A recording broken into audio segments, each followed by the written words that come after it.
मान्छेलाई खाडीतिर पठाउँ भने पनि म्यादीको पास त गरिन्थ्यो होला। तँ कि रामेछापतिर जान्छ सब। केटाहरूको रुममा छिरेर सुतेको थिएँ, उठ्दा त 4 पो बजिरहेको। हाम्रो भतिज कता गयो, उठो कि छैन आज। हिजो के भन्छ माघ 5 गते म्यादीको हिजो चाहिँ अब त्यहाँ फर्मसम्म अब अस्ति भरे मन थियो, पैसा पनि ल मेरै लगेर। अनि हिजो थियो 5 गते, के गरौँ अस्तिको दिन पठाएको उतै इलामै बसेर राम्रोसँगले चाहिँ दिएर आइज। यसो एउटा उ गरिस् भने पनि यसो 1 लाख रुपियाँ जति ल्याउँछस्। अब तँलाई यहाँ अलैँचीमा पानी सानी घुमाउन पठायो, त्यो पनि काम गर्दैन, बरु उतै खान्छ उतै गर्छ। यसो 1 लाख रुपियाँ ल्याएर पनि दिन्छ कि भन्ने हिसाबले अस्ति दिन पठाएको। बेलुका आयो, कतिखेर आएर सुत्यो थाहै पाइएन, अहिलेसम्म उठेकै छैन। खोइ कता आम्मामा आज त साह्रो उज्यालो भइसकेको छ हौ। धेर सुत्केछ है क्या हो? ए भर्खर पो उठिँदैछ।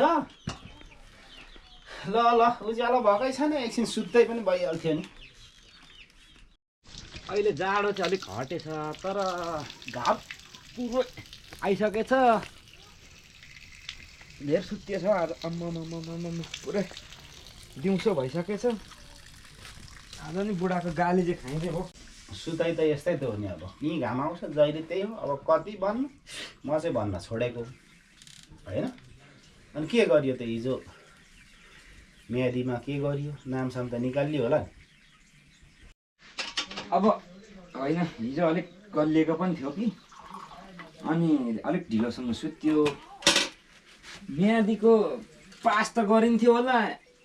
ठ्याक्कै गएर सुतेको, केटाहरूको रुममा छिरेर सुतेको थिएँ, उठ्दा त 4 पो बजिरहेको रहेछ। अनि भएन नि त्यो, अब क्यान्सिल भयो म्यादीमा मलाई फ्यालो। अब सकिएन म्यादी खान काकु, अब के गर्नु। ए 4 बजीसम्म सुतिएछ, साह्रै राम्रो गरिएछ लु त्यसो भने। अब उपाय छैन कहीँ गएर पनि, यति बेलासम्म सुतिन्छ। भतिजले काम दिएन है, काम दिएन। अब यो मान्छेलाई खाडीतिर पठाउँ भने पनि सुतेरै मान्छेलाई कम्पनी पठाइहाल्छ नेपाल।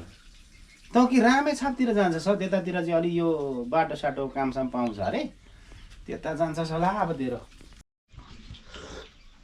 अब रामेछाप जाँदा पनि हुने हो काकु, तर अब रामेछाप भन्दा पनि, अब विदेश भन्दा पनि यतै गर्नुपर्छ हो काकु। अब अहिले कुच्चो सुच्चोको सिजन चलिरहेछ, अब त्यो सकिने बित्तिकै अलैँची रोप्ने सिजन आइहाल्छ। अनि यहाँ अब फेरि गाउँघरमा अहिले अब कोही छैन मान्छे हो।